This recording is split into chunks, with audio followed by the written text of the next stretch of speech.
The first Leo J. Ryan Award was given in 1981. Leo J. Ryan was a congressman from the Bay Area of California, I hope you all know this, who became concerned about Jim Jones and the People's Temple. He investigated, he became more concerned. He became so concerned about his constituents and their families that he went to Jonestown, Guyana. He thought, I believe, he was protected by the press. The press, I believe, thought they were protected by a U.S. congressman. Instead, both press and Congressman Leo J. Ryan were assassinated in Jonestown, Guyana, November 18th, 1978. I think he's the only congressman to be assassinated in the line of duty. Congressman Ryan was caring, he was courageous. The first Leo J. Ryan Award was given, as I said, 20 years ago, the fall of 1981. Bit of irony here.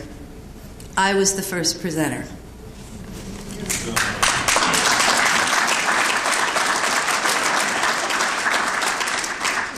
Sometimes it seems longer than that.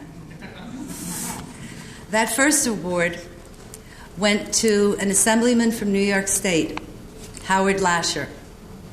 Howard Lasher had become concerned about the care of children in destructive cults. So he held hearings in New York City. He was harassed, and that's probably a very mild word when I think back on it. But he persevered, and he presented legislation to the New York State legislature. Let me prolong it just a few seconds. The award was presented in New York City in a building near the top floor overlooking the United Nations and the East River. And it was about 5 o'clock in the afternoon, and the sun was going down. Quite an interesting memory. The individual who receives the Leo Ryan Award is one who has demonstrated the courage and commitment that Congressman Ryan showed, in the extreme. That individual who feels a duty as a human being to preserve and protect our most basic human rights. This year, I am proud, we are proud, and Congressman Ryan would be proud to present the award to Mr. Bob Minton.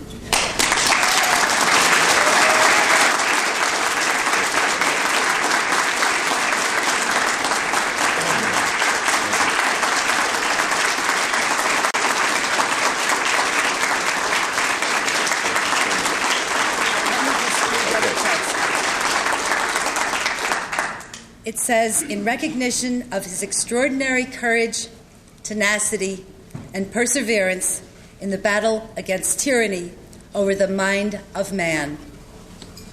Thank you so much.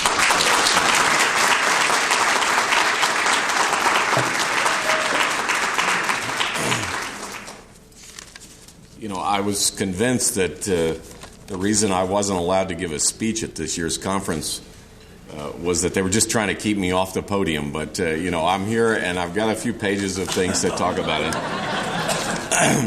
But first of all, I would like to thank the entire board of directors of the Leo J. Ryan Educational Foundation and its executive director, Julia Bronder, for this distinguished award.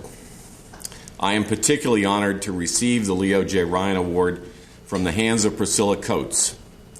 It is, after all, through Priscilla's hands that the legacy of this award flows, from the Citizen Freedom Foundation through the Cult Awareness Network to the Leo J. Ryan Education Foundation.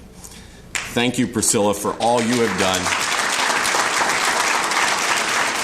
and for this great honor. I remember in February 1999 the personal excitement that I felt as a member of this audience when Bill and Lorna Goldberg received this award, and again in March of 2000 when Flo Conway and Jim Siegelman were so honored. Those moments, like tonight, were electric moments for me, and I hope that all of you share some of my excitement that I feel tonight.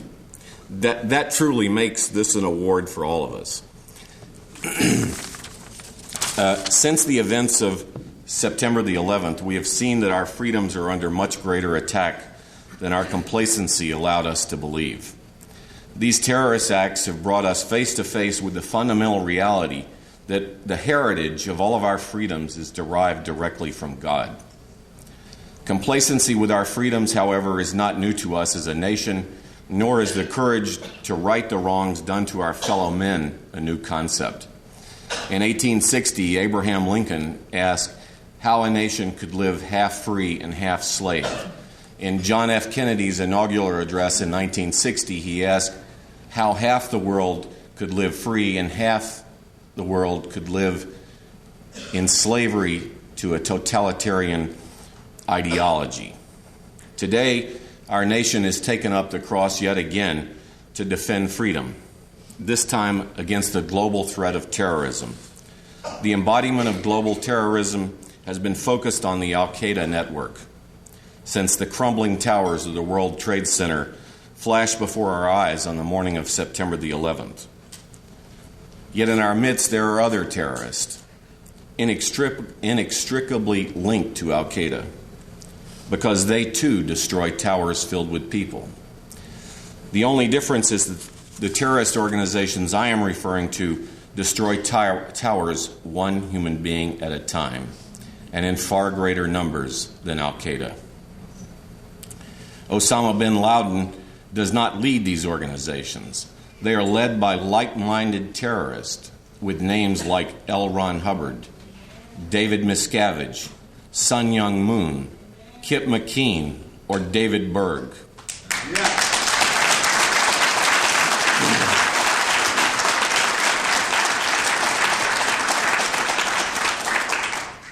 Our collective fight against the fear and terror spread by these cults is the cross that many of us in this room tonight have freely chosen to bear.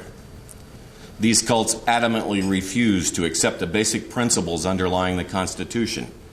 Their outright attacks on our most fundamental liberties threaten to do permanent damage to the Bill of Rights, which is the bedrock of America's traditions of fairness, equality, decency, and ultimately justice.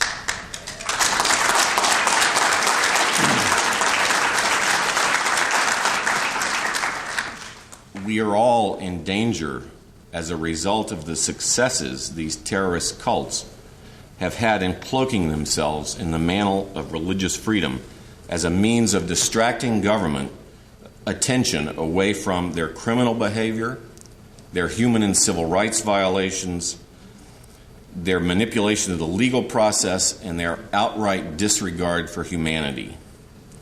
Yet these enemies of freedom are the ones who today howl the loudest for freedom and tolerance. Such calls for freedom and tolerance by Scientology and other cults are mere masks for their brands of slavery and terrorism. Shortly before Leo J. Ryan was murdered, he wrote a letter to his good friend Ida Camburn, who is sitting up here tonight in the red coat.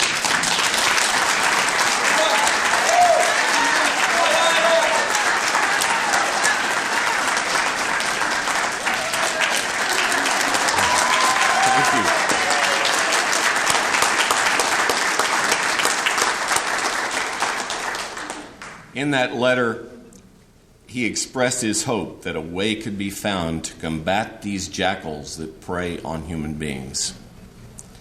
I would like to thank the Leo J. Ryan Educational Foundation for framing our fight for freedom from cults within the context of global terrorism, because by doing so, Leo Ryan's wish can be more readily understood in a world reeling from the same brand of terror and fear perpetrated by cults.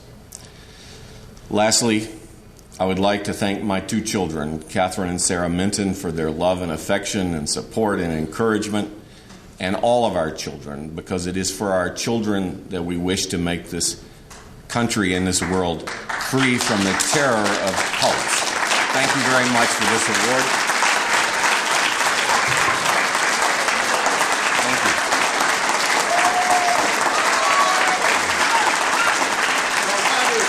Thank you again.